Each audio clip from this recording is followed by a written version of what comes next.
Bonsoir, bonsoir à toutes et à tous, chers amis, chers auditeurs, amis de Cercle Sémiotique de Turquie, sémioticiens turcs, sémioticiens du monde entier, chers collègues, mesdames et messieurs, soyez les bienvenus. Nous sommes bien heureux d'être avec vous. Nous sommes encore une fois avec vous. C'est la 30e conférence sur le YouTube réalisée par le Cercle Sémiotique de Turquie. Pour nous, c'est très agréable, très encourageant. Chers amis, chers sémioticiens, permettez-moi un petit peu de parler un petit peu de notre cercle. En Turquie, il y a beaucoup de sémioticiens. Chacun se trouve dans telle ou telle université. Nous avons essayé de réunir cette personne dans un cercle. C'est pourquoi, le début de l'année 2021, nous avons fondé le Cercle sémiotique de Turquie. Cette communauté est en train de se former. Pour le moment, il y a un conseil d'administration, un comité scientifique, un comité honoraire. Ce cercle a un président, 2 vice-présidents et 8 membres titulaires du bureau. Nous avons un bureau des relations internationales, un bureau pour des jeunes chercheurs. Pour le moment, nous avons 50 jeunes chercheurs. Chaque mois, nous organiserons un séminaire, une conférence, une présentation de livres qui vient de paraître. Par exemple, nous avons invité jusqu'aujourd'hui Denis Bertrand, M. Eera Torasti, M. Louis Hebert, Mme Maria Dondero. Et maintenant, c'est le tour de Mme Michaela Denis. Nous continuerons à inviter des sémioticiens dans le monde entier. Pour l'octobre 2021, nous avons organisé un colloque national sur l'empire des autres. Nous avons étudié le thème de l'altérité suivant l'optique de la sémiotique. Pour l'an 2023, nous organiserons des colloques internationaux. L'avenir nous attend. Dernièrement, le Cercle sémiotique de Turquie a été représenté auprès de l'Association internationale de sémiotique et de Asian Semiotic International Association. Le CST, c'est une communauté tout petite, mais de jour en jour, nous faisons de nos mieux. Nous voulons préciser aussi notre association. Nous voulons préciser qu'il y a une autre association en Turquie. C'est l'association sémiotique d'Anatolie. C'est une autre association. Et avec l'association sémiotique d'Anatolie et nous avons commencé à préparer un dictionnaire de sémiotique. Quant à notre conférence pour ce soir, cette fois, nous parlerons de notre côté de la sémiotique de demain pour moi. Dans l'avenir, comment peut-on former les objets du futur? Nous apprenons ce que la sémiotique du design. Nous voulons écouter une compétence de ce domaine. Nous pouvons aisément dire que Mme Michaela Denis a consacré sa vie académique à la sémiotique de design. Elle est une enseignante, une théoricienne et spécialiste des projets sur ce sujet. Le bienvenue, madame. Merci, bienvenue. Merci. Et nous avons un autre collègue de l'université de Berge, de l'université de Liège, n'est-ce pas, Yaprak? C'était un turc ou une turque ou turco-belge, je ne sais pas, turco-français. Je suis franco-turque. Je suis en Belgique, mais je suis française et turque. D'accord. Alors, est-ce que vous êtes venue, Madame Michaela, vous êtes venue déjà en Turquie? Malheureusement, non, jamais. J'espérais à cette occasion. Un beau jour, nous vous accueillerons en Turquie, hein, n'est-ce pas? Mais ce soir, vous êtes est venu en Turquie via l'Internet, n'est-ce pas? Alors, Madame Michela Denis est une italienne ou italiano-française, je ne sais pas. Elle nous dira Italienne. peut-être.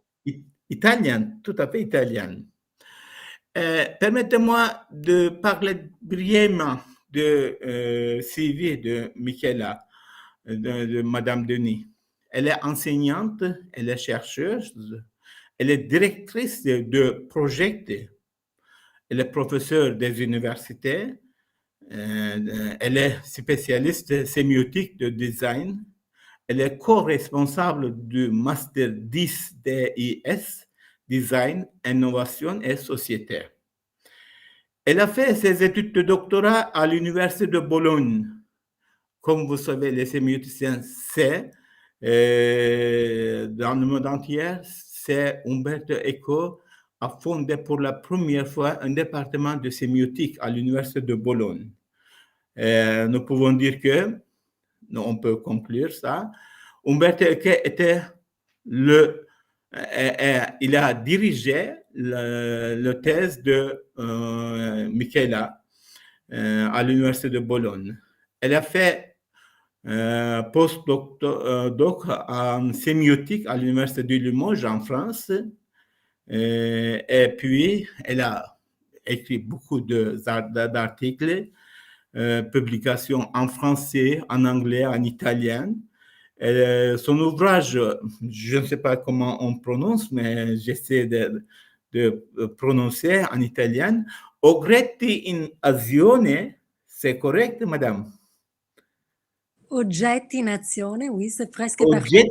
Oggetti in azione, paru en 2002, est encore adopté depuis sa publication dans les cours de design de plusieurs universités italiennes. Les travaux de Michela Denis portent principalement sur la sémiotique du design, la méthodologie du projet et la didactique en design. Dans l'équipe de projet, dans l'axe, elle est responsable du programme de recherche Modus, modalités et usagers, domaine d'intégration et bénéficiaires en design. Et elle est co-responsable du programme pédagogie de design de la pédagogie, dans l'axe 2. Elle est responsable du programme de public. Comme vous savez, elle a beaucoup de choses, elle avait beaucoup de responsabilités. Elle a dirigé beaucoup de thèses. Elle est membre du conseil d'orientation du collège doctoral, de la commission de recherche, du conseil de département. Elle est directrice adjointe. Elle est responsable de la mobilité à l'étranger des étudiants de filière design et membre de la commission de leurs relations internationales. Ça suffira. Il y en a beaucoup de choses. Dernièrement, elle a été professeure de sémiotique, des sciences de communication de Florence. Elle a travaillé à beaucoup d'universités. Comme vous voyez, nous avons un sémioticien de design bien complet. Hein? Et alors, nous allons apprendre beaucoup de choses. Je vous remercie, madame. D'abord, vous avez travaillé beaucoup. Nous allons apprendre beaucoup de choses grâce à vous aujourd'hui. Et maintenant, puisque c'était une conférence, mais un peu question de réponse, pour moi, je veux demander une chose. Ce n'est pas une question, c'est seulement pour moi, pour apprendre. Vous parlerez de la sémiotique de design. Dans la deuxième partie de votre conférence, vous parlerez de la sémiotique de projet. En s'appuyant sur la théorie de la situation de l'annonciation enregistrée par Émile Benveniste et Dominique Menguenot, par exemple, est-ce que nous pouvons dire que la sémiotique de projet est la situation de l'annonciation et la sémiotique de design est l'énoncé? C'est-à-dire, la situation de l'énonciation, c'est le processus, pas un résultat, c'est le processus en train de se former. Et l'énoncé, c'est un résultat, un produit. Alors, le projet et la phase de la formation, c'est un processus et le désigne et le produit, un résultat. Est-ce que nous pouvons dire comme cela? C'est votre parole, madame. Alors oui, bah déjà, je vous remercie. Je remercie toutes et tous d'être ici et de m'avoir invité. Et je pense que oui, on peut dire synthétiquement, on peut dire ça, au moins c'est mon hypothèse, dans le sens que c'est vrai qu'en sémiotique, on parle de stratégie d'énonciation. On y reviendra dans la deuxième partie de ma présentation. Et en fait, on peut les approcher sûrement aux stratégies de conception pour moi. Vous savez très bien que nous, les sémioticiens, normalement, nous faisons des analyses en sémiotique, plutôt des analyses. De mon côté, mais pas simplement, je vous indiquerai aussi d'autres collègues, ben, je travaille aussi dans la phase des conceptions des projets. Oui. Donc, Oui, si vous voulez... si vous voulez, vous pouvez... est-ce que madame, et après elle a quelque chose à dire avant de commencer sa conférence? Non, pas pour le moment. Je rebondirai plus tard selon le contenu de la conférence et j'ai quand même quelques questions suite au texte qu'elle avait partagé avec nous. D'accord, d'accord. Madame. Merci. Alors, mes diapos, je pense que vous allez... Voilà. Oui. Alors, ben, je vous dis déjà, je ne peux pas contrôler mes diapos parce que avec mon ordinateur Apple, ce n'est pas possible, donc je devrais dire assez souvent diapos. Alors là, c'est juste les plans de mon intervention, donc une partie sur l'introduction de la sémiotique du design, avec des petits exemples d'analyse. Après, une introduction à la sémiotique du projet. Et ensuite, si on a le temps, la question du rôle de la sémiotique dans la culture du projet. Et puis, les méthodes du design social entre actant collectif et appropriation. Et, merci.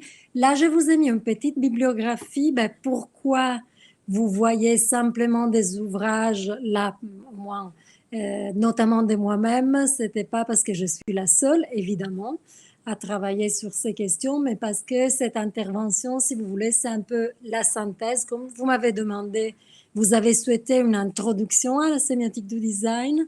J'ai alors décidé de synthétiser un peu dans cette intervention quelques travaux. On peut changer des pages, diapo.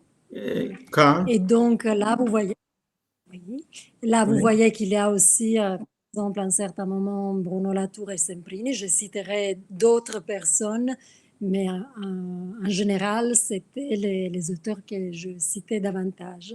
Diapo. Alors, en fait, j'ai assisté à des conférences du cercle sémiotique turc et vraiment, je félicite toutes vos activités, vos séminaires. C'est très, très actif et c'est très intéressant l'effet de donner la parole un peu aux sémioticiens du monde. Donc, on peut avoir ces rencontres assez larges et donc... là, c'est vraiment une introduction sur la sémiotique du design. J'ai vu que Denis Bertrand a fait une introduction à la sémiotique plus en général, donc je ne m'arrêterai pas sur ces questions. Et pourquoi la sémiotique du design? Effectivement, ben, évidemment, mais comme on sait en sémiotique, la sémiotique s'occupe des sens, des significations, comme je dis là-bas. Et dans les cas de la sémiotique du design, donc la question c'est comment les objets quotidiens génèrent des significations à partir aussi de la façon dont ils sont interprétés et utilisés. Dans le sens, une fois qu'on utilise les objets, en fait, ça fait déjà partie de l'interprétation. Diapo. Donc, pour moi, l'origine, dans ma reconstruction de la sémiotique du design, C'est quoi qui m'a beaucoup intéressée dans l'histoire de la sémiotique du design, que je fais assez courte, et de toute façon, vous voyez des noms dans les diapos. Alors, Thomas Maldonado, un messier argentin, un théoricien de la conception très, très important, qui a aussi travaillé à l'Université de Bologne avec Umberto Eco d'ailleurs. Et en fait, quand il travaillait à l'Hochschule für Gestaltung à Ulm, en Allemagne, déjà dans les années 50, en fait, il avait introduit des matières scientifiques et des sciences humaines dans l'école de design à Ulm et surtout la sémiotique.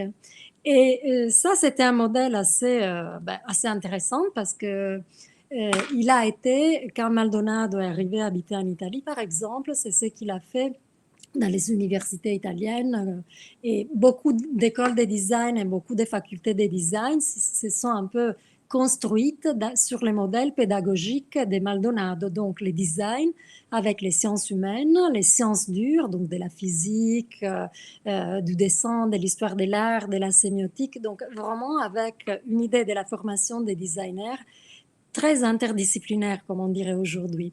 Et donc, beaucoup des écoles en Italie, écoles de design et universités de design, facultés de design, en fait, ont commencé à avoir des enseignements de sémiotique, notamment à partir des années 90. Après, pourquoi j'ai mis Roland Barthes et les mythologies et on est à la fin des années 50? Parce que, en fait, pour moi, c'est un des précurseurs de la sémiotique du design, même s'il ne parle pas du design, il parle d'objets quotidiens, notamment quand il fait ses chapitres sur les jouets des enfants, sur la Citroën DS du général de Gaulle, etc. Et quelle était sa question? Sa question était vraiment sur les valeurs et les connotations des objets. Son problème là, c'était en fait interpréter à travers les objets quotidiens la société bourgeoise de la fin des années 50. Et après, si je dois mettre encore les fondamentaux pour la sémiotique du design, je mettrai sûrement Umberto Eco, mon maître, dans la structure absente, et nous sommes à la fin des années 60, notamment toute la partie qu'il consacre à la sémiologie de l'architecture, elle s'appelle, ce chapitre s'appelle comme ça, et c'est là qu'en fait il dit, là, je vais fonder, comme il faisait, une sémiologie de l'architecture, mais tout ce que je dirais ici, c'est valable aussi pour les designs. À cette époque, Umberto Eco travaillait à la faculté d'architecture à Florence, en fait. Et aussi, j'ai mis quelqu'un d'autre qui n'est pas un sémioticien, donc Baudrillard, mais je trouve que si on veut s'approcher aux objets quotidiens, à la signification des objets quotidiens, il y a beaucoup de parallélismes, même avec la structure absente d'Eco pour certaines choses. Il y a sûrement le système des objets de Jean Baudrillard, même s'il est un sociologue. C'est très intéressant par rapport à la signification et à la possession des objets. Après, il y a eu donc cette première période, si on peut rester encore dans l'avant-dernière diapo. Merci. Et après cette période, à la fin des années 60, en fait, il y a eu un moment où la sémiotique des objets, c'était un peu silencieuse, on n'en parlait presque plus, pour recommencer à la fin des années 90, en fait, donc qu'elle est devenue une sémiotique spécifique, donc il y a une théorie générale, une sémiotique appliquée, une sémiotique spécifique, donc ça devient un peu une sémiotique spécifique, notamment à partir de certains articles dans les ouvrages de Jean-Marie Floch, Andrea Semprini, aussi Bruno Latour, qui ne faisait pas de la sémiotique du design, mais en fait, pour moi, c'était un des meilleurs à l'appliquer, la sémiotique du design, c'est-à-dire à utiliser la sémiotique pour parler des objets quotidiens. Et après, évidemment, les travaux de Jacques Fontani, d'Alessandro Zinna, Eric Landowski, Gianfranco Marrone, et encore ça continue actuellement, évidemment. Donc, Ambe Argelin, Bernard Arras, et Gianpaolo Proni, Salvatore Zingale, mes collègues italiens, et Dario Mangano. On peut changer des diapos. Donc, il y a eu cette histoire. On peut changer des diapos? Merci.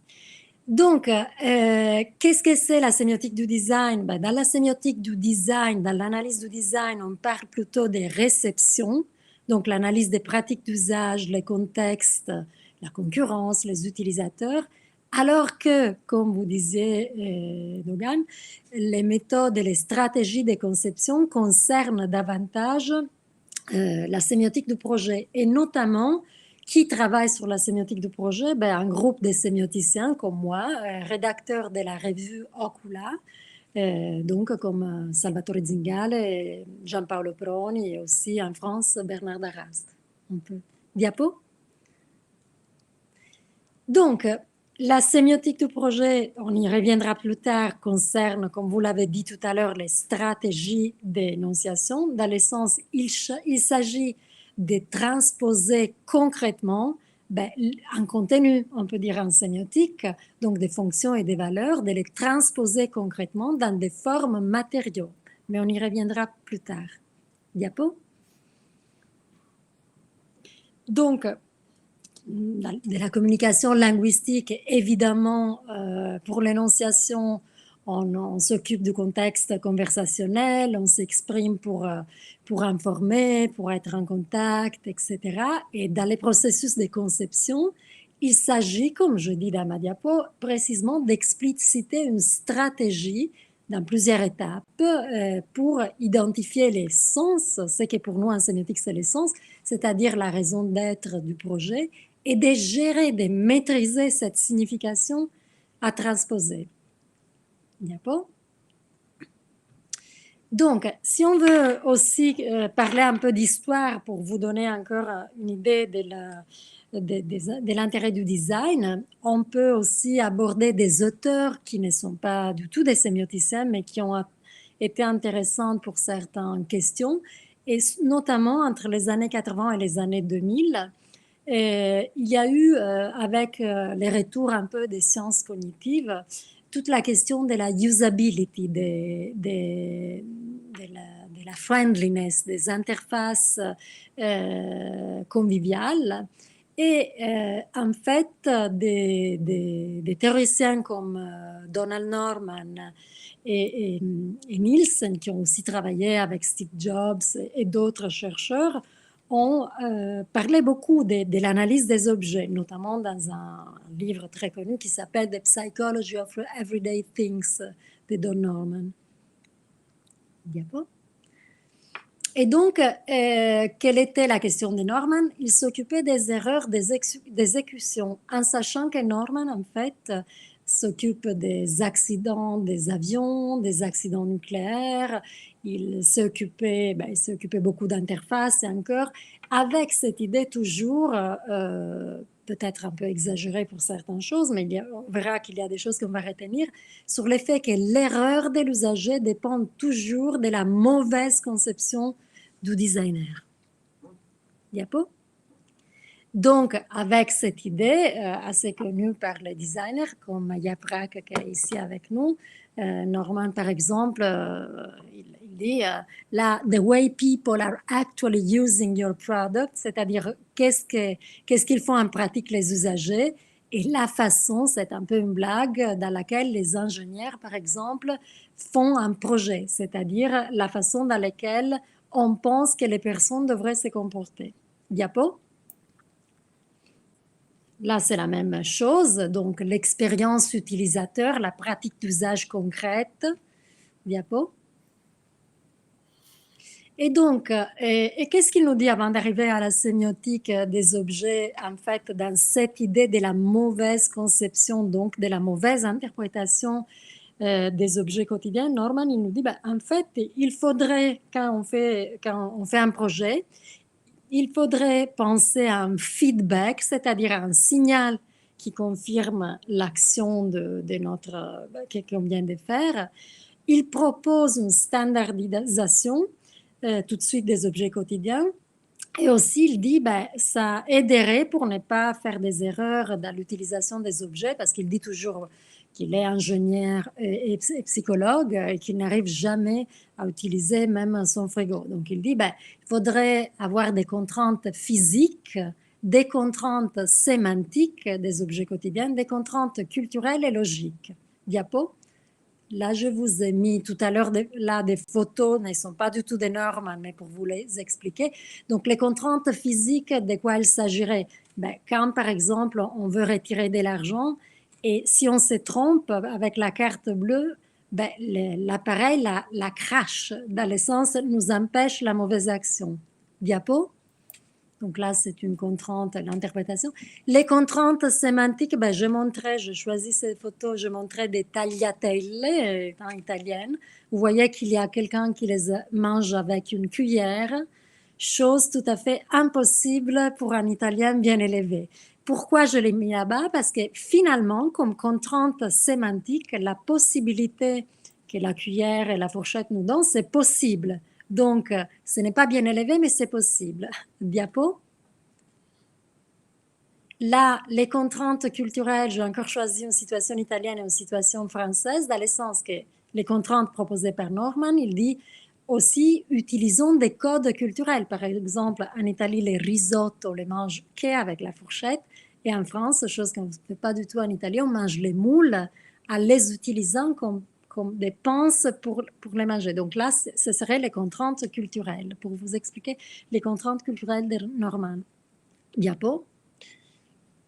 Donc, et un dernier, Norman parle du mapping naturel, c'est-à-dire des contraintes logiques.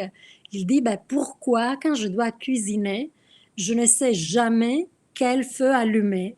Et il propose donc la partie à gauche, vous voyez, il dit, s'il y avait une logique spatiale entre la commande et les feux allumés, en fait, on pourrait comprendre davantage plutôt que colorer les parties et comprendre comment on l'utilise.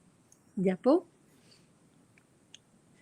Donc, il parle beaucoup en reprenant les affordances de Gibson, c'est-à-dire ce qu'on appelle les invitations à l'usage, parce qu'il a toujours cette idée, les objets nous invitent à faire des actions, c'est auto-évident, etc. Donc, en sémiotique, pour moi, la question, ce n'est pas le fait de dire il y a des affordances, on peut changer de diapo. Il y a surtout la question pour nous sémioticiens, ça ne suffit pas avoir des affordances, mais démonter ces éléments qui construisent ces significations. Encore une diapo.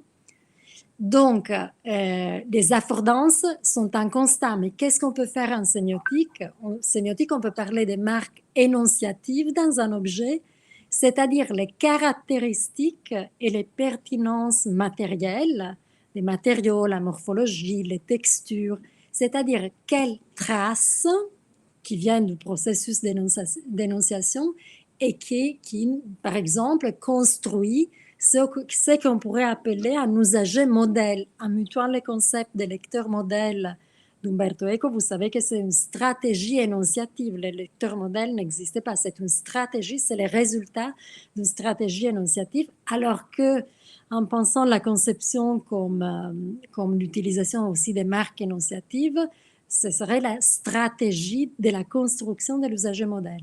Diapo. Excusez-moi, est-ce que le lecteur modèle est une stratégie, hein?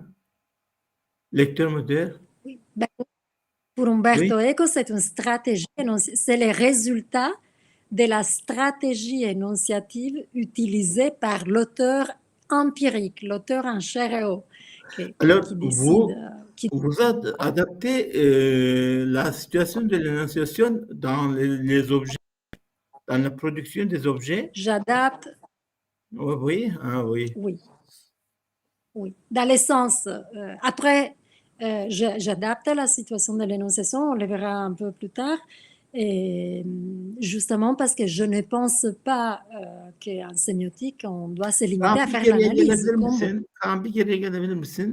Alors, c'est matériaux, morphologie, texture, résistance, c'est la phase de l'énonciation?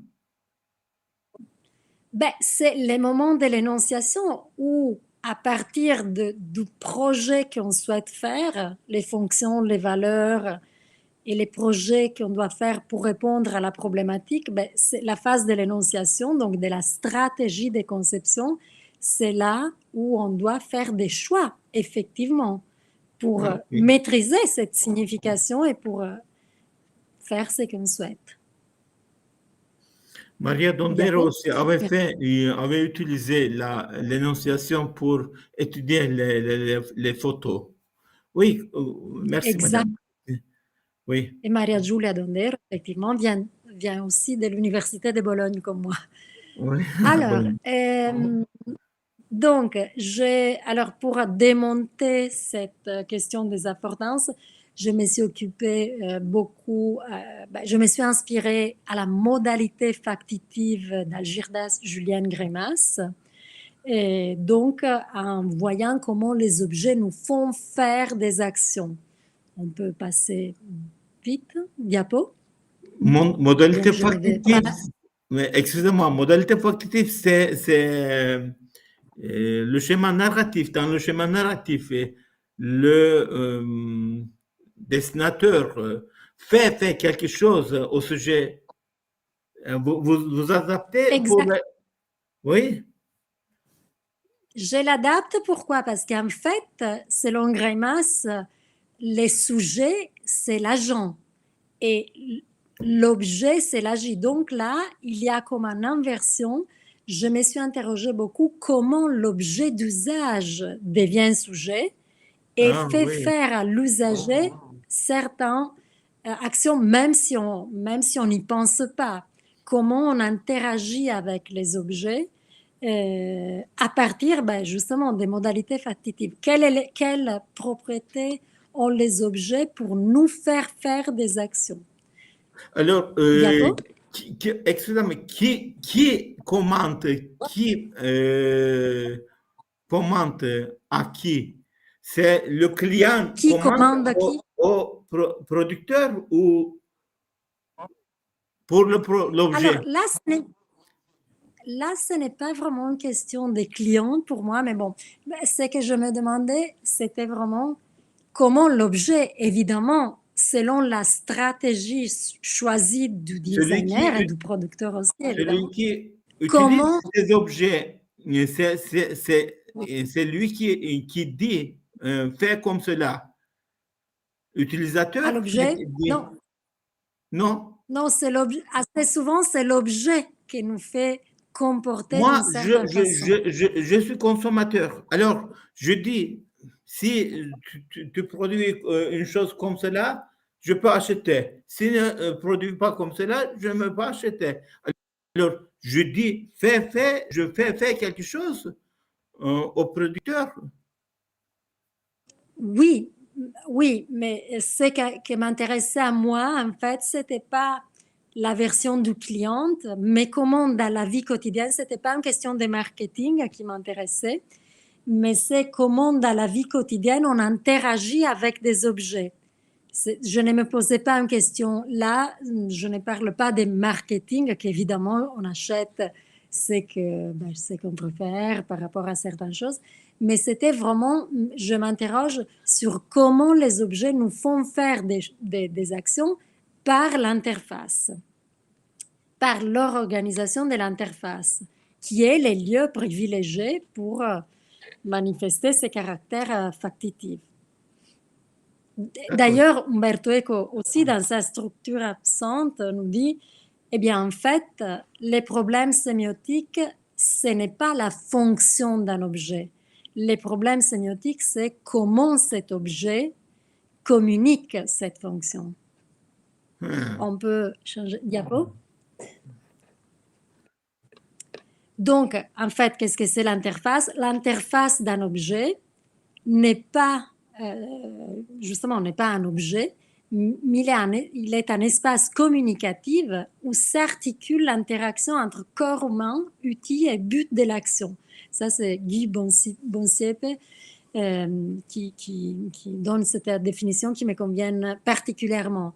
Et en plus, Alessandro Zina distingue dans les objets, même les objets techniques, on ne parle pas simplement d'interface de notre interface de l'ordinateur, par exemple, mais des objets techniques, distingue l'interface sujet, cette partie de l'objet qui a une relation avec l'usager, par exemple la tête, la poignée d'un marteau, et l'interface objet qui agit sur quelque chose. Diapo. Et ensuite, de quoi je me suis intéressée, là on fera rapidement, mais si vous voulez approfondir, je vous donnerai après des publications, mais j'ai identifié 4 niveaux d'effectivité, donc de comment les objets les objets quotidiens nous font faire des actions, nous font faire des choses. Donc, il y a un premier niveau où les objets sont des manipulateurs, je veux dire, pas dans le sens méchant du terme, mais vraiment dans le sens grémation du terme, c'est-à-dire comment ils nous font faire des choses. Le deuxième, la structuration du processus d'action, je vous donnerai des exemples, donc la hiérarchisation des programmes, ce qu'en sémiotique on appelle des programmes narratifs, mais on peut appeler tranquillement des programmes d'action. Après, une dimension interobjective, c'est-à-dire la relation des objets entre eux, j'ai mis des photos tout à l'heure, et après, comment les objets quotidiens modifient les relations intersubjectives, c'est-à-dire entre personnes. Diapo? Donc, les premiers niveaux, c'est très simple, comment les objets nous font faire des actions qu'on est obligé à faire, même sans y penser. Là, par exemple, on ne peut pas se coucher. Là, on doit passer d'une seule façon. Diapo? Là, il y a un problème d'interface un peu plus compliqué. Il y a toute une hiérarchie d'actions à manifester. Donc, comment analyser ces objets pour voir comment ils organisent et structurent la hiérarchie de nos actions. Diapo. Là, les niveaux interobjectifs, comment les objets, comme les signes, nous savons que les signes n'ont pas une signification en eux-mêmes, mais ils ont une signification les uns en relation aux autres. La production de la sémiose, en fait, en sémiotique, c'est la relation entre les signes. Là, les objets n'ont pas un sens en eux-mêmes, mais construisent une ambiance, un espace à utiliser d'une façon ou de l'autre avec l'ensemble des objets. Diapo. Et le quatrième niveau. C'est ce que dit Saussure, il n'y a que deux sens à part et dans la différence avec les signes, parmi les signes. Oui. Exactement. Donc, dans ce sens-là, on peut dire que les objets sont des signes aussi. Et après, ça m'intéresse beaucoup comment les objets modifient nos relations intersubjectives. Et là, vous voyez, pour les Italiens, c'est Fantozzi à droite. C'est toujours une parodie du chef du bureau et de comment il a une hiérarchie avec son employé. Et évidemment, comment à travers les objets, on peut avoir une relation conviviale ou de toute façon il structure nos interactions d'une façon conviviale, d'une façon hiérarchique, d'une façon amicale, d'une façon formelle, aussi à partir des objets. Diapo. Donc, et qu'est-ce qui m'intéressait, comment j'ai identifié la factitivité, cette question de la manipulation des objets, justement entre la fonctionnalité communicative d'un objet et la fonctionnalité opératoire. Qu'est-ce qu'il y a à retenir aussi dans cette diapo? C'est le fait que, pour moi, le roi Gourin, un paléontologue très, très important, déjà dans les années 40, il ne parlait pas de factitivité des objets, évidemment, mais pour moi, c'est un peu le précurseur parce qu'il a été le premier dans L'homme et la matière, dans Milieu et technique, à partir de là, à construire, à partir des objets, à construire les pratiques et ce qu'il appelle la paléontologie du geste. Donc pour moi, c'était vraiment un anticipateur des objets factitifs. Diapo. Et donc, ma question, c'était vraiment de voir comment les objets nous les objets comportent des pratiques d'usage et sont autant interprétés qu'utilisés par la construction de cet usager modèle. Diapo.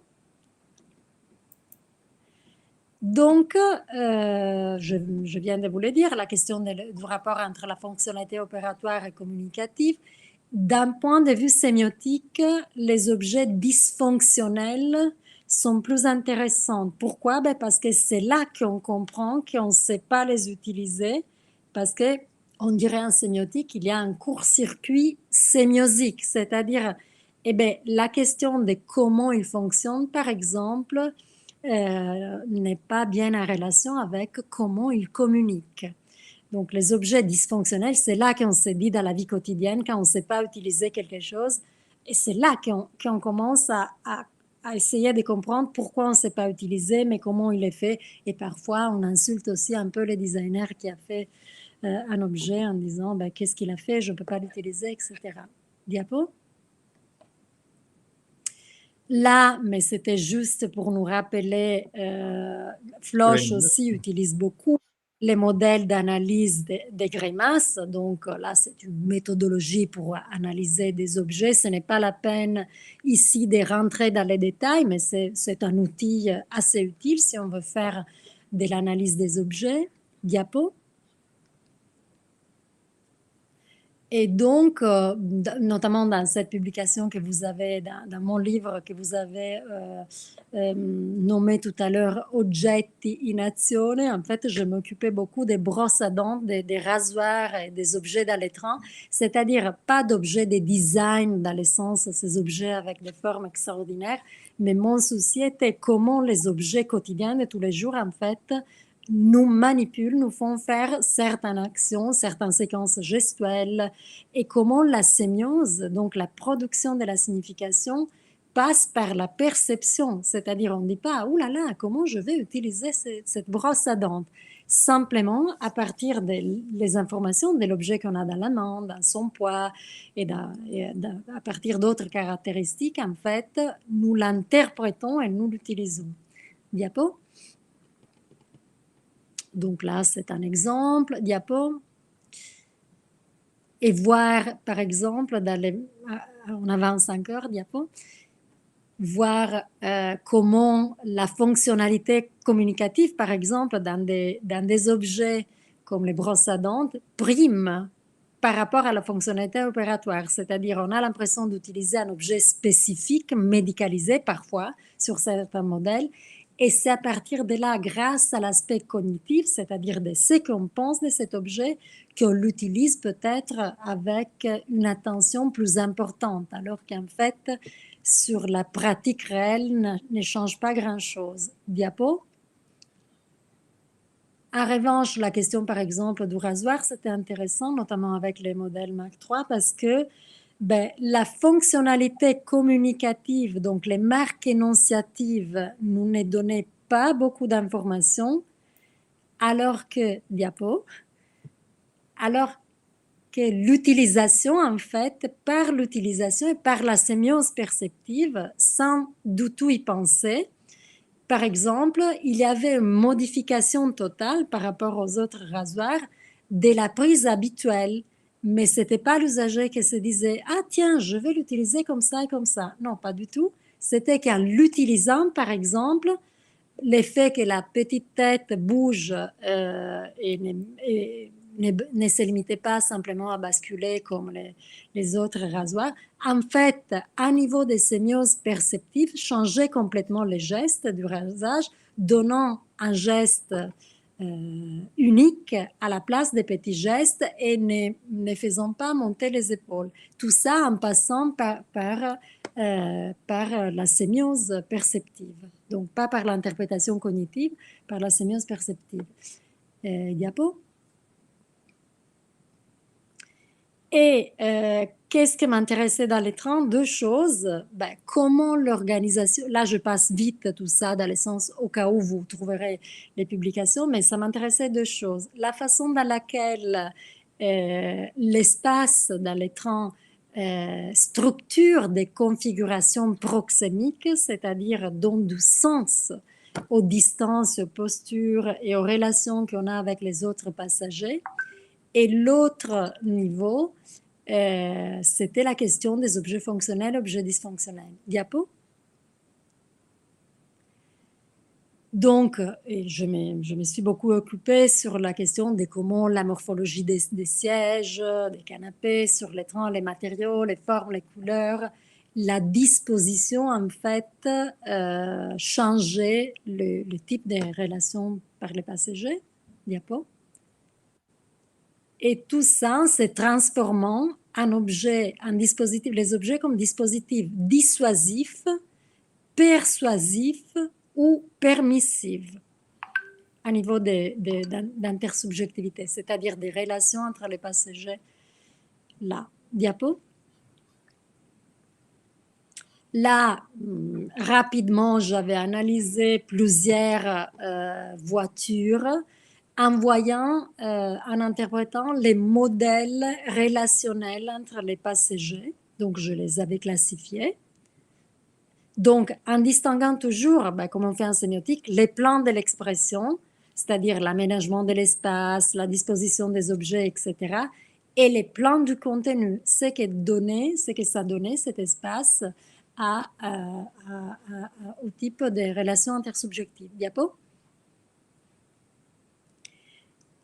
Et oui, donc en transformant des voitures plus semblables à un bureau où on s'enferme, on fait nos activités à partir de l'organisation de l'espace. En voiture salle d'attente, que c'est un peu comme l'avion où effectivement on est là, on peut faire très peu et on pense qu'à terminer les voyages. Des voitures avec, sur le plan du contenu, l'idée un peu des salons, c'est-à-dire où on partage une relation plus intime avec les passagers, des conversations, et des voitures places, comme une place d'une ville, où il y a des interactions un peu plus modulables et moins intimes. Diapo. Donc, après, qu'est-ce que ça m'intéressait? M'intéressait, comme je vous disais, ces conflits sémiotiques entre la fonctionnalité communicative des objets et la fonctionnalité opératoire, c'est-à-dire la différence dans laquelle les objets nous communiquent certaines actions et on peut effectivement les utiliser comme ils ont été conçus. Diapo. Alors, en regardant beaucoup les moyens de transport, notamment les trains, on voit qu'il y a toujours sur les plans visuels une évolution des objets techniques qui deviennent au fur et à mesure des objets technologiques, sauf que parfois, assez souvent, comme on le voit aussi avec les portables, comme il y a des boutons imperceptibles, on peut faire des actions avec des boutons imperceptibles, alors c'est là que, par exemple, on a besoin d'un nouveau ancrage figuratif et on remet par exemple une poignée, même quand on n'en a pas besoin, on remet une icône d'un objet que nous connaissons justement pour l'interprétation. Diapo. Là sont des exemples où on a besoin de plans d'icônes, d'indices, des symboles juste pour comprendre comment ouvrir certaines portes. Diapo. Et donc, tout ça, pourquoi on a besoin toujours de ces mots d'emploi? Parce que assez souvent, les points d'intervention, c'est-à-dire les éléments par lesquels je peux interagir avec les objets, sont complexes, ont une communication complexe et contradictoire et ne nous aident pas. Et donc, par l'analyse sémiotique, c'est très intéressant de voir comment on peut les changer et quelles actions surtout vont, à quelles actions ils vont donner lieu. Diapo. Là sont des exemples aussi de pauvreté iconique dans le sens que là, par exemple, à gauche, la même icône et les mêmes métasignals, c'est pour tirer la chasse, alors que dans les lavabos, que c'est la même, ça indique un bouton pour ouvrir l'eau, dans le sens qu'assez souvent, les mêmes signes, si on veut dire en sémiotique, les mêmes symboles, icônes et indices, ben, n'ont pas du tout la même signification et ne font pas du tout faire les mêmes choses. Diapo? Excusez-moi, c'est un peu, c'est l'histoire, l'évolution des objets, n'est-ce pas, un peu? Oui. Oui, Oui. ben, c'est pas simplement l'évolution dans le sens que ces éléments-là, il y a Ou bien des encore objets dans le utilisés temps. par des personnes, différentes personnes, les pauvres, les riches, etc. Ben, là, non, dans le sens que sont encore des objets dans les trains actuels. Donc, En partant de ces différences, on peut faire une carré sémiotique, pourquoi pas ici aussi? oui, mais là, sont des objets pour tout le monde, dans le sens que dans les trains actuels, sont des objets pour tout le monde. Moi, mon problème, c'était pas les valeurs des objets là, mais c'était vraiment pourquoi on a des difficultés, par exemple, d'un point de vue sémiotique, à les utiliser. En partant des possesseurs, on peut faire une distinction. La valeur, Oui, on oui, peut la faire ça. valeur, on fait la même chose. Alors, Madame Songula Stankarakul, si vous voulez un peu de pause, demande si je comprends bien, le design des objets manipule comment agir des personnes, les objets, comment agir des personnes, les objets précisent la manière des gestes des personnes avec leur design, n'est-ce pas? C'était une question où elle veut savoir. Exact. Alors, je lis, si je comprends bien, le design des objets manipule comment agir des personnes, comment faire agir des personnes. Oui, les objets précisent la manière des gestes des personnes avec leur design, n'est-ce pas? Oui, on pourrait Oui, synthétiser oui, avec oui. oui. Deuxième question, peut-on dire à cet égard que l'objet agissant est la personne est pâtissant? Oui, on peut dire ça, qui est pâtissant, sans trop y réfléchir, mais c'est vrai que parfois on pâtisse beaucoup. Oui, Oui, oui, oui. Donc on peut, diapo, juste pour terminer cette partie d'analyse, diapo, là sont encore des exemples. On peut avancer. Diapo. Là, par exemple, ce qui était aussi très amusant d'un point de vue sémiotique, dans le sens qu'on n'a pas besoin d'un sociologue ou d'un ethnologue qui va voir pourquoi tous les passagers se trompent avec cette porte, c'est-à-dire c'est une porte sur laquelle 9 passagers sur 10 ne savent pas ouvrir, eh ben, ça suffisait un seul sémioticien plutôt qu'observer tout ça.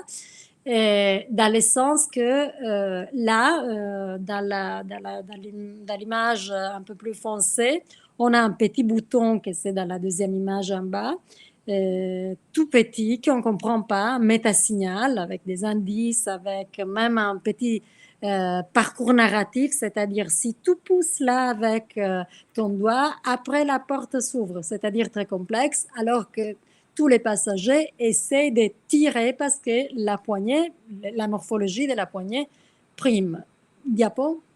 Donc là, ma question, ce n'était pas le fait de décrire tout ça, mais c'était justement de, discuter de l'interface sujet, donc la poignée, bouton caché, etc. L'interface objet, c'est-à-dire la modalité de fermeture et comment tout ça, les deux interfaces sujet et l'objet technique avec les symboles, avec l'indice, avec l'icône, assez souvent ne marche pas du tout. Donc, dans ce genre, par exemple, là, c'est une toilette assez drôle, pas beaucoup si vous y êtes dedans dans les trains, parce que ça s'ouvre de l'extérieur, justement parce que c'est impossible de comprendre comment ça marche. Mais c'est un long discours, je ne veux pas les prolonger.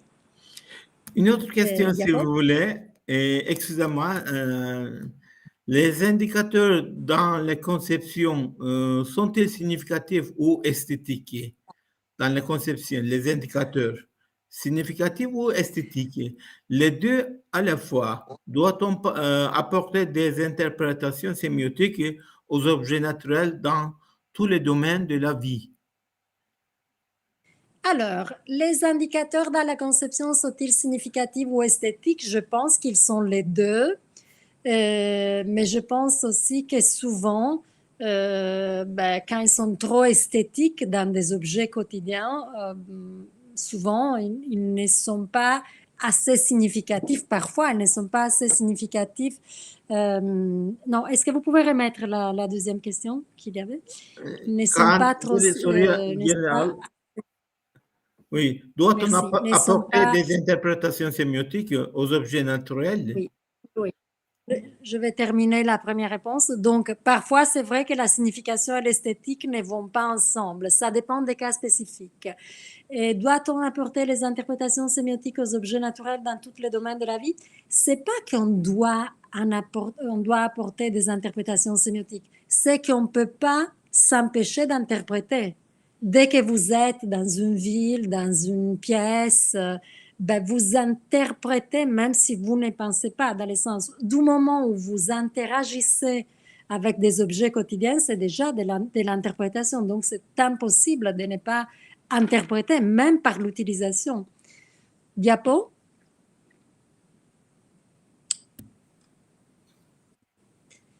Donc, là, ce qui m'intéresse, donc, on a terminé un peu la première partie où on parle en fait de l'analyse des objets. Je vous ai donné un panoramique un peu vaste. On peut approfondir, je vous donnerai des publications si vous voulez. Donc, la question de la sémiotique du projet. On a parlé tout à l'heure pourquoi elle m'intéresse. Et là, je ne vais pas lire les textes de Latour, mais c'est intéressant parce que même, par exemple, à la fois Bruno Latour, qui n'est pas un sémioticien, mais qui utilisait beaucoup la sémiotique, et Donald Norman, par exemple, il suggère comme écho pour un texte littéraire. Norman disait que l'objet d'usage est un système d'interaction entre les designers et l'usager. C'est vraiment comme l'idée du lecteur modèle, l'auteur modèle et lecteur empirique et auteur empirique pour Umberto Eco. Et Latour, par exemple, là, si vous lisez cette citation, il dit justement, dans les objets existent des rôles distribués à l'avance. La meilleure façon de comprendre cette distribution consiste à comparer les machines avec les textes. Après, je ne vais pas lire tout, mais à un certain moment, il dit « Avez-vous lecteur ?» Et on peut dire usager sous-signé ou souscrit à cette définition de vous-même. Ou bien encore, y a-t-il vraiment quelqu'un pour lire ces textes et occuper la position préparée pour lui? Rien dans un scénario donné ne peut empêcher l'utilisateur ou le lecteur inscrit de se comporter différemment de ce qu'on attendait. Donc, c'est un peu cette idée, pas simplement que nous, quand nous interagissons avec les objets, donc on occupe une certaine position, mais à niveau de la conception, c'est très important parce qu'on perd de l'idée, en fait, qu'un designer construit un usager par et à travers son projet.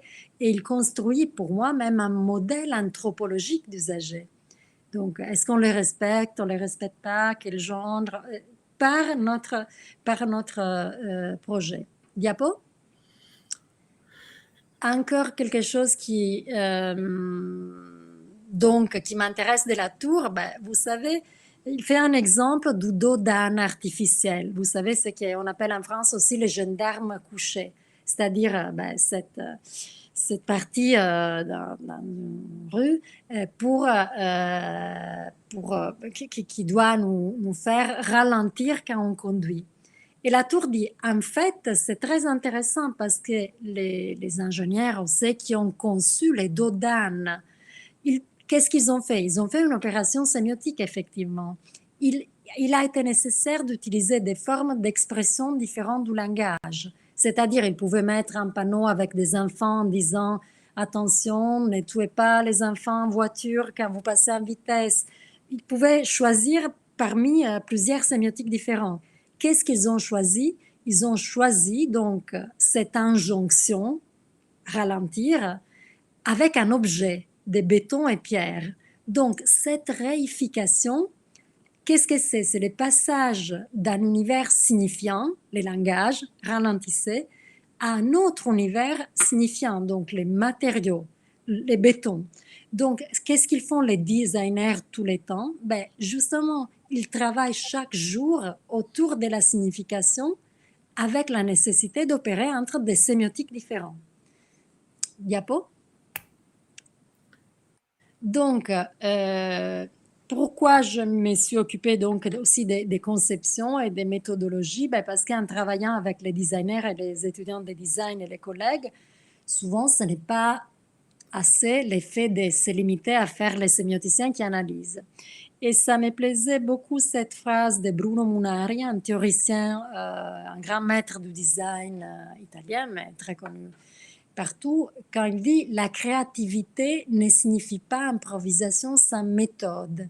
Donc, il dit qu'est-ce que c'est la créativité? Ben, c'est la série d'opérations de la méthode du projet faites des valeurs objectives qui deviennent des instruments opératoires d'éléments des designers créatifs. Et qu'est-ce qu'il fait, Munari, en fait? Il était artiste et il était designer, les deux. Il dit, ben, effectivement, qu'est-ce que c'est la création? Ça relève plutôt de l'art et de l'intuition, alors que la créativité, ça relève plutôt de la méthode.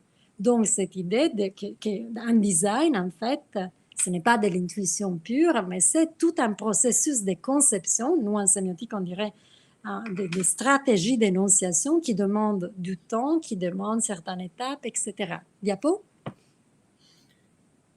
Attendez, donc là, excusez-moi. je vous... Cette Oui. deuxième partie, jusqu'à présent, nous avons passé 1 heure exacte.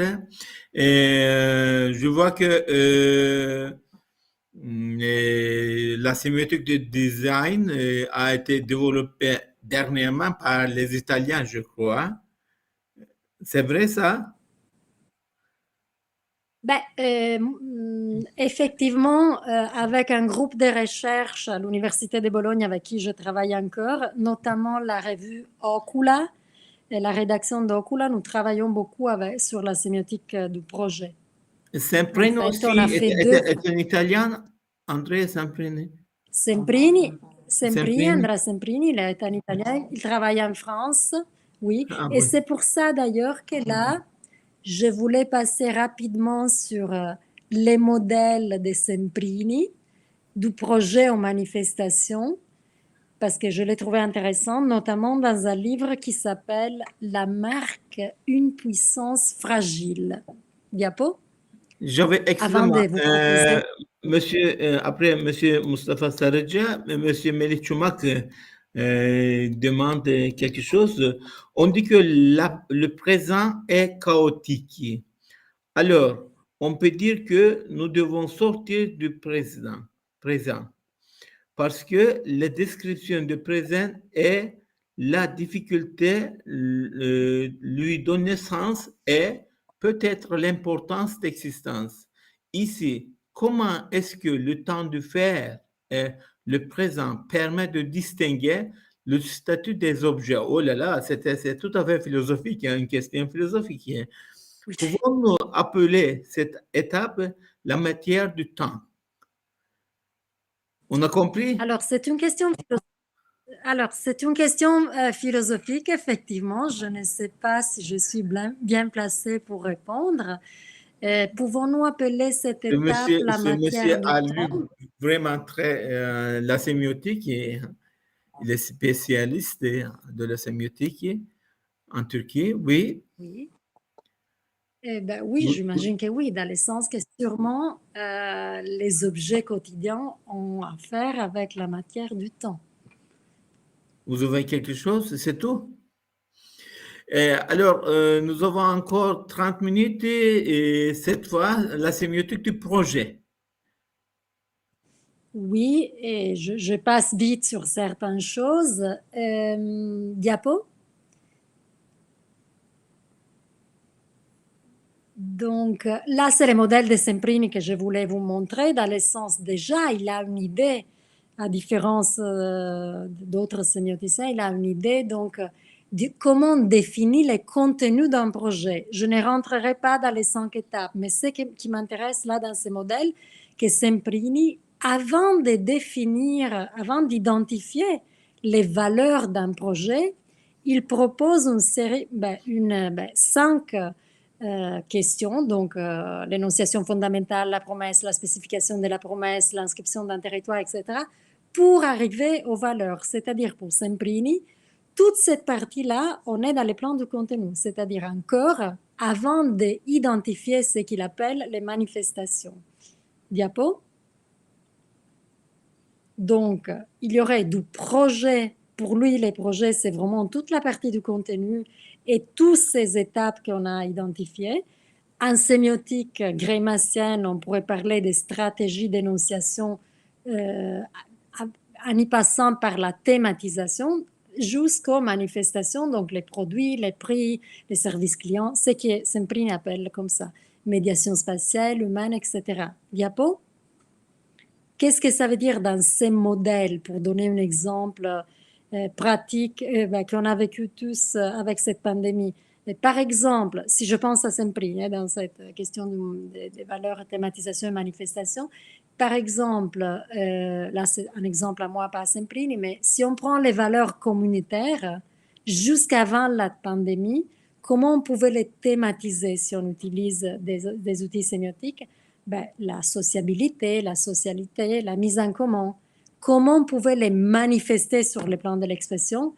Des réunions, une proxémique plus intime, la mixité, des fêtes, non?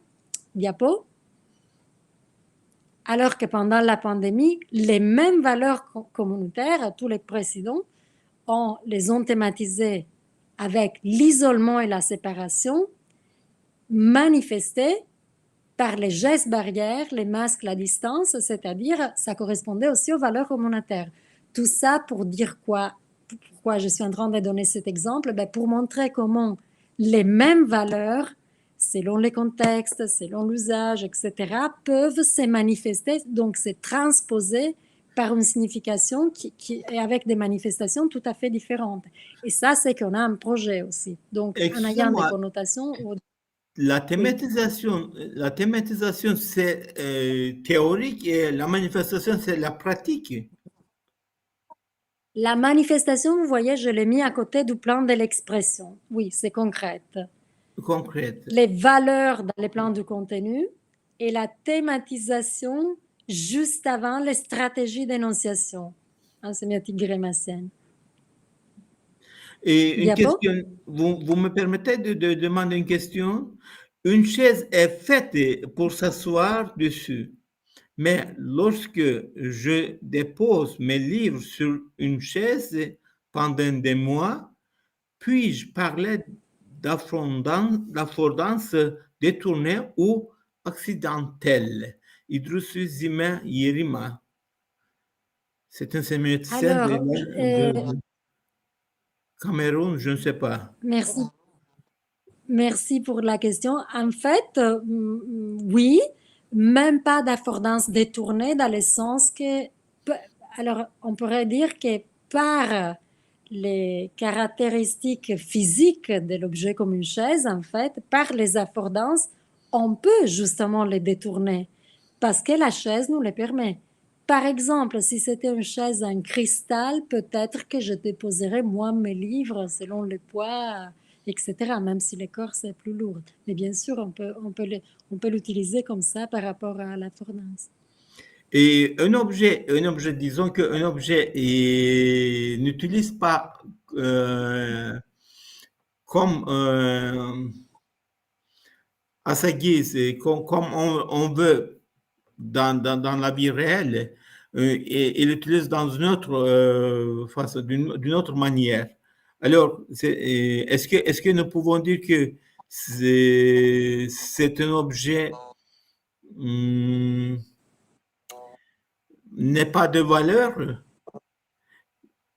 Non, pourquoi? Non. Alors, dans l'essence, bien sûr, on peut utiliser tout comme a on veut. été produit pour lire. Mais si je lis le livre sur la table, alors qu'est-ce que nous pouvons dire?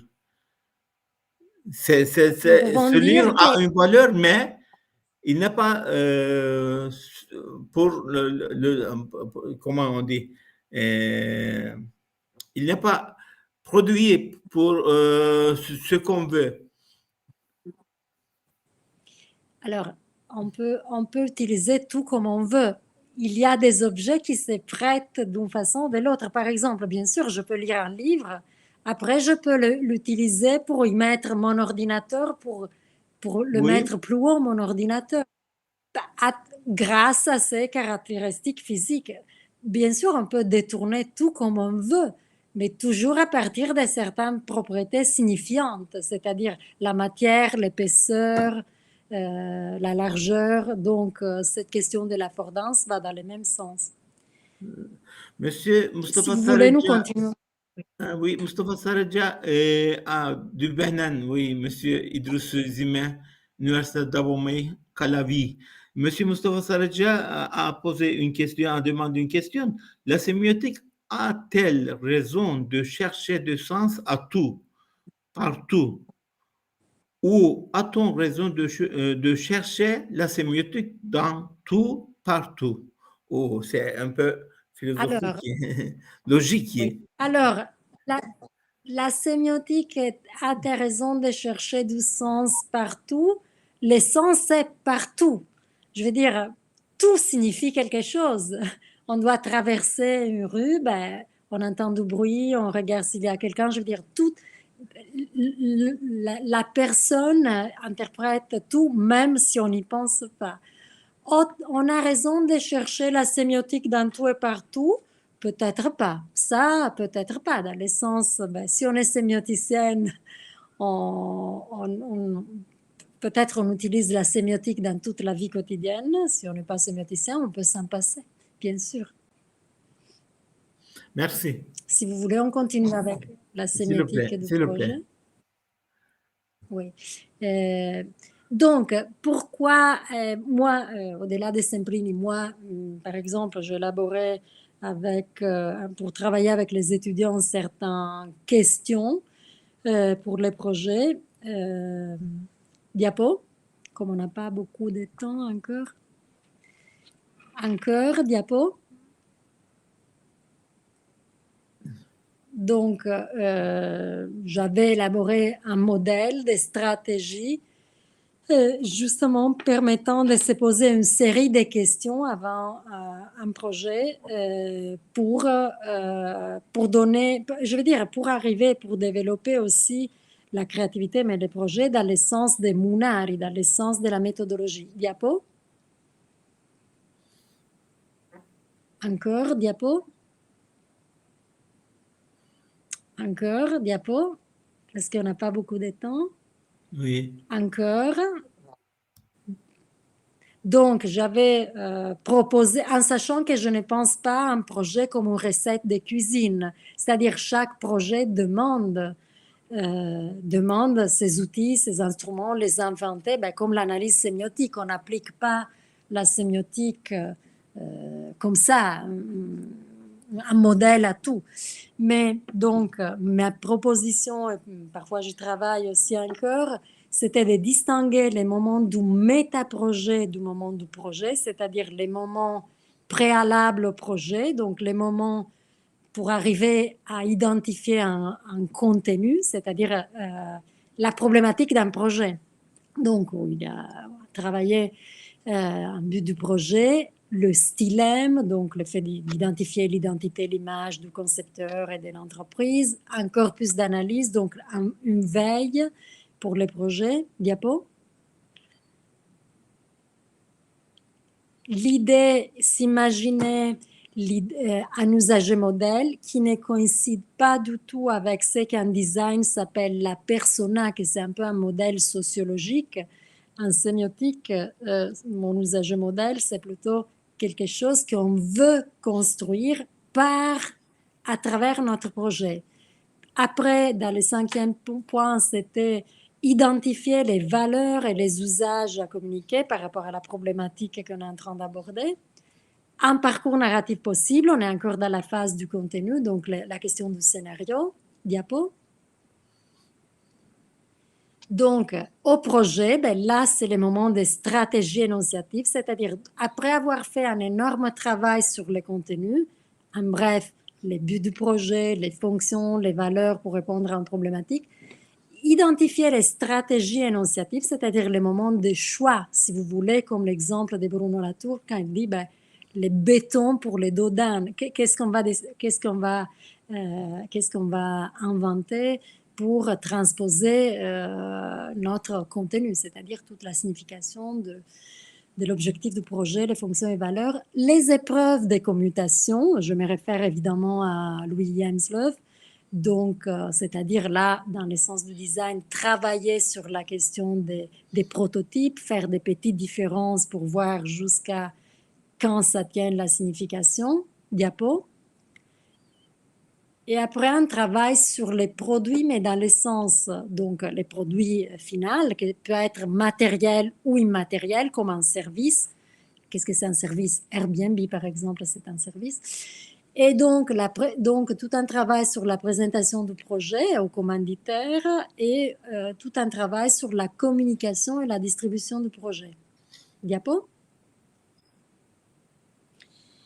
Et donc, je voulais un peu conclure, mais rapidement, sur, on est passé par l'analyse de la sémiotique, l'analyse des objets quotidiens, et là, c'était une des analyses possibles. Donc, moi, je me suis occupée de la factitivité.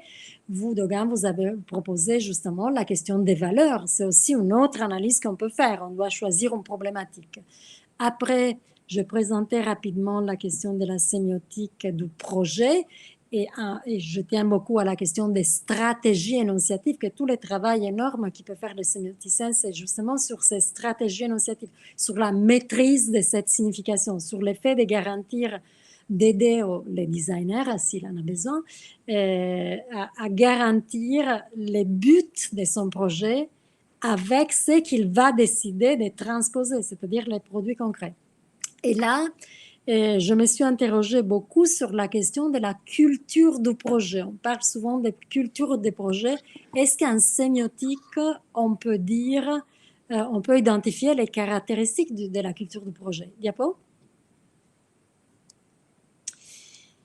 Donc, là, vous voyez en anglais, c'est la définition d'industrial design, mais que c'est assez valable en général pour les designs, c'est la World Design Organization. Pourquoi je vous ai mis cette définition? Parce que déjà, on a du mal parfois à comprendre ce que c'est le design, on les définir, mais là, je voulais identifier des éléments importante, donc la question de la créativité, la question d'un domaine transdisciplinaire, la question, comme disent les designers, de transformer les problèmes en opportunités des projets, la question de l'innovation, la question de l'amélioration de la qualité de la vie, et la question, par exemple, de l'être humain. On parle beaucoup des designs centrés usagers, chose qui est complètement, à mon sens, tautologique, parce que c'est même la raison d'être du design. C'est la raison pour laquelle le design est né, le fait d'être centré usager. La question plutôt actuelle du co-design, donc c'était des aspects à souligner. Diapo? Donc, qu'est-ce que c'est si on doit définir les designs, même si évidemment on a plusieurs possibilités de les définir. Donc, qu'est-ce que c'est? C'est un processus de conception réplicable, normalement, d'un résultat d'un processus créatif, souvent d'auteur ou de plusieurs auteurs, d'entrepreneurs ou pas, individuel ou collectif. Mais quelle est la spécificité? Est-ce qu'on peut identifier, en tant que sémioticienne, des spécificités des valeurs de la culture du projet? Diapo? Donc, j'avais identifié comme des spécificités caractérisantes et non exhaustives la question d'avoir justement des méthodes de conception, la question de la réplicabilité. On disait que le design industriel donnait qu'est-ce que c'était la réplicabilité, le fait de faire la même chaise. Là, notamment dans les designs de services et notamment dans les designs sociaux, assez souvent, c'est la réplicabilité, non pas des résultats, mais du processus, des méthodes, des outils qu'utilisent les designers comme Niapra qui est ici avec nous, qui sont réplicables, non pas les résultats, parce que assez souvent, ils travaillent dans des situations hyper locales et hyper contextualisées. Donc, la question de la créativité et l'intégration de l'être humain. les valeurs de base dans le sens sémiotique du terme, les valeurs de base, les valeurs d'usage des grimaces. Donc pour moi, la question de l'éthique, la question de la durabilité et la question de la qualité de la vie dans le sens, dans l'aspect pratique, esthétique, sensoriel et de l'identité d'un produit. Diapo. Et donc, j'insistais sur le fait que ces spécificités ne sont pas alternatives et qui concernent aussi les qualités relationnelles, les contextes d'usage, les personnes impliquées, toutes les parties prenantes, les qualités sensibles sur lesquelles nous, sémioticiens, nous pouvons beaucoup travailler sur la question aussi esthétique, esthésique, donc de la sensorialité, et donc des caractéristiques fonctionnelles et durables. Diapo. Et le design social, déjà, c'est encore un autre domaine, on n'est plus dans le domaine du produit. Là, je donne des définitions très, très résumées, et bien sûr qu'on peut en parler davantage. Mais qu'est-ce que c'est le design social? C'est qu'on fait un projet à l'Université de Nîmes. Donc, ça concerne, je pars du point 2 d'abord, ça concerne des projets spécifiques liés à des catégories d'usagers définies par les politiques publiques, par exemple le design des politiques publiques, les projets des politiques publiques.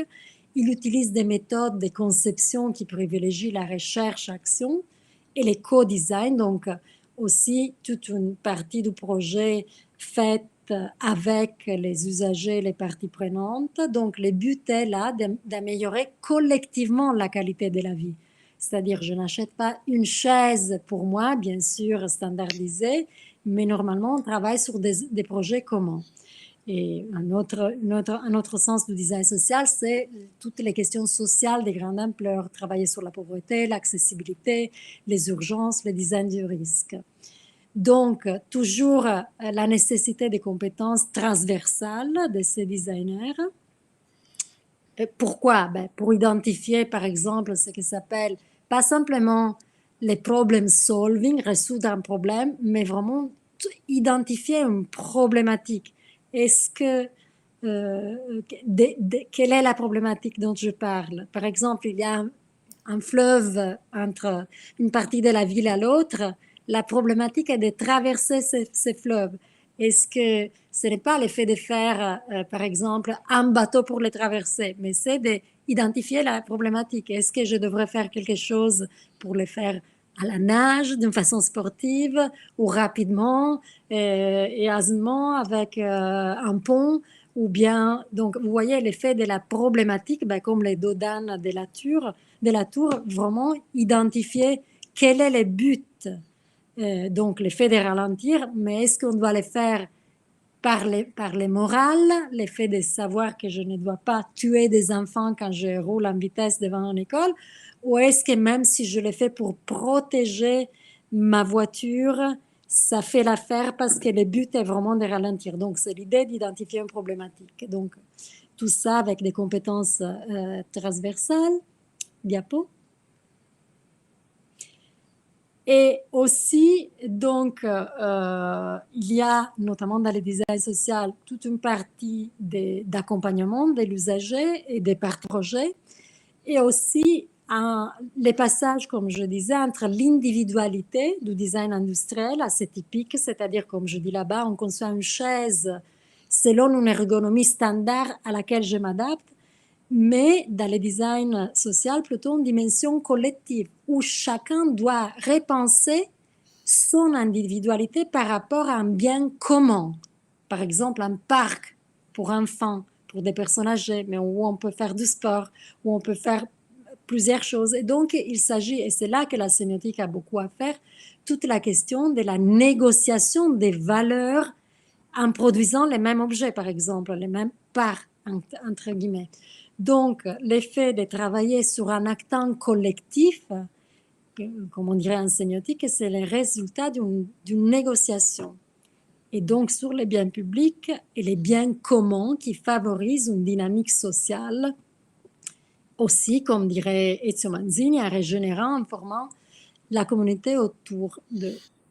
Donc, en sémiotique, comment on appellerait ça? On l'appellerait objet des valeurs participatives à la place de l'objet des valeurs exclusives, c'est-à-dire une chaise, ou c'est la mienne ou c'est la vôtre. En design social, assez souvent, on fait des projets où on doit travailler sur une valeur participative. Encore, on est de toute façon bientôt à la fin. Donc, des stratégies d'appropriation, diapo. Donc, travailler sur l'efficacité d'un parcours narratif de l'appropriation, fait dans ces cas-là, on n'est plus sous le schéma narratif canonique, mais un parcours narratif d'appropriation, où on est sur 4 phases. Une phase où les designers, en fait, avec des outils, travaillent avec l'explication, c'est-à-dire pour la prise de conscience de l'usager, qui les conduit à la compréhension jusqu'à la familiarisation et qui se conclut par l'appropriation d'un projet ou d'une idée des projets. Donc, on peut passer diapo, l'autre. Quand, diapo. OK. Donc, l'idée, en fait, de passer du design, par exemple, le design des services, où il y a davantage la possibilité de personnaliser par la conception, qui renforce ce processus d'appropriation, qui est formellement individuel. Par exemple, Amazon nous connaît, notre banque à domicile nous connaît, l'Airbnb nous connaît dans le sens par rapport au web sémantique, connaît toutes nos possibilités. Alors donc, là, je distinguais l'acte individuel par rapport à ces genres de services beaucoup plus orientés au marketing, comme le design des produits assez souvent, et je les distinguais par rapport au design social qui s'occupe davantage de la négociation de ces valeurs et de la participation de tous ces usagers. Alors, première question, est-ce que vous voulez écrire un article pour notre livre, La sémiotique de la culture, en Turquie? Je peux traduire, si vous voulez. Parce que, je serais honorée, pas en turc, je n'écrirai pas en turc. Vous écrivez en français et je traduis, si vous voulez. Deuxièmement, Monsieur Idriss Yerima, ami de Benin, demande une question. Si les objets ont chacun un sens, peut-on parler de sémantique incarnée en se référant à ces objets? Alors, pour moi, oui, on peut parler de sémantique incarnée, mais toujours en pensant que ce n'est pas une sémantique incarnée d'eux-mêmes, ce n'est pas un hasard. C'est que derrière, il y a un designer qui a fait les projets. Je ne sais pas si on a été bloqué. Non, ça fonctionne. Vous m'avez entendu? Oui, parce que je vous voyais. Oui, Ok, je vous voyais. je crois. Donc, cette incarnation ne relève pas de l'objet, mais justement relève de ces designers qui, par ces choix et des stratégies de conception, d'énonciation en sémiotique, donnent un sens. Et notre ami Jean-Paul Sava Dogo, bonsoir, merci pour la communication. J'ai une question.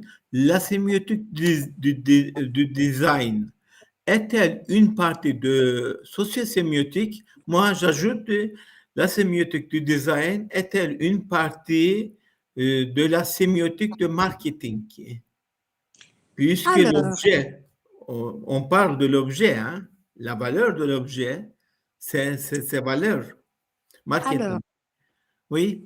La sémiotique du design est une partie de la sociosémiotique. Je vous dirais que des collègues qui font de la sociosémiotique, en effet, traitent cette question comme une question sociosémiotique. De mon côté, jamais je cite la sociosémiotique dans mes travaux parce que pour moi, c'est de la sémiotique, justement parce que je travaille sur les objets quotidiens comme un processus de signification, comme si je veux dire, justement par les stratégies d'énonciation, par James Loewe, par Greimas, par Donc, oui, bien sûr qu'il y a affaire avec des usagers, la partie sociaux, mais mon point de vue ne concerne pas, par exemple, l'usager comme catégorie sociologique, les targets, la cible. Pour moi, c'est vraiment l'usager dans le sens du lecteur modèle d'Umberto Eco, donc les fruits d'une stratégie énonciative. Deuxième question, vous avez dit, est-ce que la sémiotique du design concerne le marketing? Alors, je vous dirais que la sémiotique du design du produit, ben, sûrement, il y a aussi un côté du marketing. Après, moi, je ne m'occupe pas forcément du design dans ce sens-là, mais de l'interaction avec les objets quotidiens qu'on utilise tous les jours. Donc, ou le marketing, je veux dire, mes lunettes, mon point de vue, ma problématique ne concerne pas leur vente sur les marchés, mais bien sûr que ça relève aussi de ça. Tout ce qui est design social, effectivement, non, ne relève pas ou ne devrait pas forcément relever du marketing, mais il y a Prague qui est beaucoup mieux placé pour moi que moi pour y répondre. Mais vous avez parlé de Pierre Bourdieu, je crois. C'est pour la Pour la distinction, sociologie. j'en ai parlé dans quelques Pierre publications. Bourdieu ou une autre personne? Au commencement, vous avez parlé Non, Je je pense parlais de Jean Baudrillard. Ah, Baudrillard, oui, excusez-moi, oui. Je pense que la sémiotique dans la formation des designers a été souvent utilisée quand on revient à la notion de marketing, si je reviens à ça, c'est pour, dans les cours de communication, pour construire un brand, pour construire une image autour des produits. Peut-être que dans un premier temps, si avec ma propre petite expérience, parce que quand j'ai fait des études de design une fois dans ma vie, je n'en ai pas fait dans plusieurs fois de master de licence, mais voilà, la sémiotique rentre parfois par cette porte-là, mais pas la seule. Et pour rebondir dans la même veine, j'aimerais demander si l'architecture est un métier de projet, comment se distingue la sémiotique du design de la sémiotique de l'architecture? Est-ce que l'usager y joue un rôle? Alors, je dirais que oui. Et quand Yaprak, en fait, tu dis comment se distingue, c'est intéressant parce que, par exemple, dans la structure absente, Umberto Eco, 1968, chapitre sémiologie d'architecture, il dit, là, je vais fonder la sémiologie de l'architecture. Tout ce que je dirais ici, c'est valable aussi pour le design, dans le sens que c'est comme, pour lui, c'est comme quelque chose qu'on a sur une échelle différente, dans le sens, l'objet d'usage construit ma pratique, mais sur l'échelle de l'architecture, l'architecte, dans ce sens-là, c'est celui qui me fait habiter d'une certaine façon. Donc, il produit mes formes habitatives. Il donne toute une série d'exemples. Pourquoi on parle aussi d'architecture, notamment en Italie? Moi, j'ai toute ma formation en italienne, même si je travaille en France, parce qu'effectivement, les designs en Italie viennent de l'ingénierie et de l'architecture. Donc, Voilà. la majorité des designs connus viennent de là, alors qu'en France, ça vient plutôt des arts appliqués. Donc, avec une formation et un formamenti, si on peut dire, tout à fait différente. Donc, c'est très pertinent, ta question. De même, vous avez parlé de Jean-Marie Floch, sémiotique et marketing. Alors, c'est la sémiotique appliquée. Et on parle, quand on parle de la sémiotique appliquée, on parle de Jean-Marie Floch. Et alors, vous utilisez son nom et ses livres, ses manuels, etc. Et alors, est-ce que la sémiotique du design concerne aussi l'application de la sémiotique appliquée? Oui, dans le sens que la sémiotique appliquée, ben, quand je vous montrais très rapidement mes analyses, là c'est de la sémiotique appliquée. Mais quand on essaie de monter des niveaux, dans le sens d'abstraire des niveaux, si on prend les distinctions de quoi entre la sémiotique générale, la sémiotique spécifique et la sémiotique appliquée, ben, la sémiotique du design, est une sémiotique spécifique que je peux appliquer justement au couteau au Pinel de Jean-Marie Floch, aux marques d'Andrea Semprini. Mais si j'essaie de construire, par exemple, des outils et des méthodologies, ça fait plutôt partie d'une sémiotique spécifique, comme la sémiotique du cinéma, la sémiotique du design, etc. Sur ces trois niveaux généraux, on a une théorie générale, la sémiotique générale, Oui, une sémiotique spécifique, la sémiotique de l'art, du design, du cinéma, du texte littéraire, du roi, et, etc. et, Oui. et la sémiotique appliquée. La sémiotique, l'analyse je ne sais pas, de la recherche de Proust, l'analyse de la sémiotique, l'analyse du rasoir, et là, c'est de la sémiotique appliquée. Alors, Madame Yapra Camarate, est-ce que vous avez quelque chose à nous dire pour ce soir? J'ai une autre question. Dans ta présentation, Michaela, tu as utilisé une formulation qui a attiré mon attention que j'avais entendue avant chez Vincent Després, la philosophe. Elle, dans ses enquêtes avec les fantômes qu'elle a menées, elle disait que les fantômes font faire des choses aux gens quand on croit aux fantômes. Et cette formulation « font faire », tu l'as utilisée pour les objets. Les objets nous font faire des choses. Et Vincent Després expliquait que ça vient de Bruno Latour quand il appelle ça la langue moyenne. Donc, est-ce que toi, comment tu as commencé à utiliser cette formulation? Est-ce qu'il y avait une référence à Bruno Latour? Ça a attiré mon attention au niveau langagière, comment tu racontes l'acte des objets. Alors non, Bruno Latour aussi s'en a occupé, mais ça précède, ça vient de Greimas pour moi, c'est-à-dire de mes études de sémiotique générale, sémiotique théorique, et donc notamment la théorie des modalités de Greimas, ça s'appelle comme ça, et donc les modalités factitives. Donc ça précède, c'est plus ancien que Bruno Latour. Donc l'effet du faire, et ça fait partie même dans les schémas narratifs canoniques. Si on prend le schéma narratif canonique, la première étape, c'est la manipulation, le faire et toutes les formes de faire. Mais c'est vrai que Bruno Latour aussi, c'est pour ça que je dis que Bruno Latour est intéressant pour la sémiotique des objets, parce qu'en fait, à un certain moment, il utilisait, Bruno Latour, davantage la sémiotique, il appliquait davantage la sémiotique que les sémioticiens. Les sémioticiens théorisaient, lui, il appliquait. Donc, c'est pour ça que oui, je ne connaissais pas, en fait, en revanche, l'étude philosophique que tu cites, tu me donneras les références. Et puis, je crois que c'est fini là. Il n'y a pas de questions. Maintenant, voilà, Mustafa Sarja. Je sais que le sens est partout. La sémiotique est là où il y a du sens. Cependant, le sens est ambigu et chaque conscience et chaque être le découvre avec ses propres récepteurs. La sémiotique est partout, le sens est partout, la signification. Et la sémiotique est-elle un moyen de recherche de sens uniquement pour l'espèce humaine? Oh là là, Non, je philosophie. ne crois pas. Dans le sens que, je veux dire, si vous avez des animaux, vous communiquez avec ces animaux.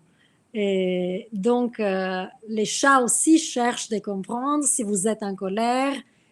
Dès qu'ils entendent que vous bougez la nourriture, ils s'approchent. Donc, ils vous entendent ouvrir la porte en bas de votre immeuble, ils viennent à la porte. Là, effectivement, c'est je veux dire, la sémiotique concerne aussi la communication. Donc, je ne pense pas que ça relève simplement de l'espèce humaine. Qu'est-ce qu'il fait un sémioticien davantage que toutes les personnes? Nous tous, nous interprétons tout dans la vie. Le sémioticien, c'est quelqu'un qui essaie de systématiser et essayer de comprendre pourquoi il comprend ça, à partir de quel élément quel élément produit cette signification afin que je puisse comprendre une chose ou l'autre. Donc, les sémioticiens font ça d'une façon professionnelle, les autres assez souvent d'une façon intuitive, et les animaux, je pense qu'ils interprètent aussi les mondes. Est-ce que la sémiotique de design complète la sémiotique du projet ou bien le contraire? Ou bien quelle sémiotique l'emporte sur l'autre? Alors, si on doit parler de quantité, ben, il n'y a pas beaucoup de sémiotique de design, mais il y a davantage de sémiotique de design dans le sens d'analyse. La sémiotique des projets, il n'y a pas beaucoup de personnes qui la font. Il y a des petits groupes. Excusez-moi, je veux comprendre. La sémiotique du design travaille sur les objets produits. Oui, Oui. avec l'analyse. Oui, Oui. l'analyse. Après, je vois là, la sémiotique du design reflète la classification persienne. Il y a des sémioticiens qui travaillent effectivement avec Charles Peirce. Moi, je travaille davantage avec la sémiotique grémassienne et la sémiotique d'Eco, et ma sémiotique à moi. Mais aussi, parfois, je travaille avec Peirce. Des sémioticiens en design qui travaillent beaucoup avec Peirce sont Giampaolo Proni de l'Université de Bologne, Salvatore Zingale du Politecnico Milan et Bernard Darras, par exemple, en France, qui travaille davantage avec la sémiotique persienne. Et Neziha Kara, mademoiselle Neziha Kara, la sémiotique du design reflète la classification persienne. Reflète-t-elle la classification persienne? Oui, je venais de répondre en fait à cette question Oui, sur la sémiotique persienne. On a dit. Alors, madame, je vous remercie. J'ai appris beaucoup de choses grâce à vous. Mais je crois que nous voulions vous inviter encore une fois dans le futur parce que c'était très bien. Moi, j'ai appris beaucoup de choses. J'espère que mes amis et mes collègues aussi ont appris beaucoup de choses en ce qui concerne la sémiotique de design. Mademoiselle Yaprak, vous avez qu'est-ce que vous voulez dire? Ben, je vous remercie pour l'invitation et l'initiative. Alors, la dernière phrase pour vous, madame. Oui, merci beaucoup de m'avoir invité. Aujourd'hui, c'était plutôt une introduction générale à la sémiotique, donc j'ai essayé de présenter sans rentrer dans les détails plusieurs choses pour vous montrer un domaine dans lequel quelqu'un peut s'intéresser à un aspect de la sémiotique du design à l'autre. Et bien, si on aura l'occasion justement de se rencontrer et je voudrais vraiment voir les travaux du cercle sémiotique de Turquie. Bon, on pourra travailler davantage sur certains aspects et d'une façon plus approfondie. Et je vous remercie beaucoup de cette invitation très Nous agréable. aussi, nous vous remercions beaucoup. C'était très bien. Merci. Et merci à Yaprak surtout que comme designer. Yaprak, encore une fois Yaprak. Bonsoir. Herkese iyi akşamlar. Çok teşekkür ederiz. Bu akşam çok özür dilerim. Az şey vardı, Fransızlar vardı. Onun için de çevirmedik ama çok güzel bir söyleşi oldu. Çok güzel bir şey öğrendik.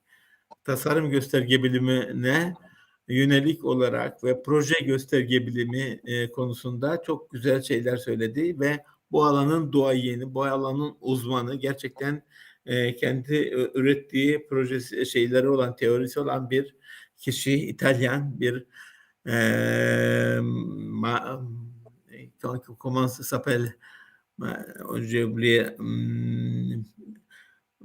Denis, Michela Denis bize çok şey anlattı. Çok teşekkür ederim.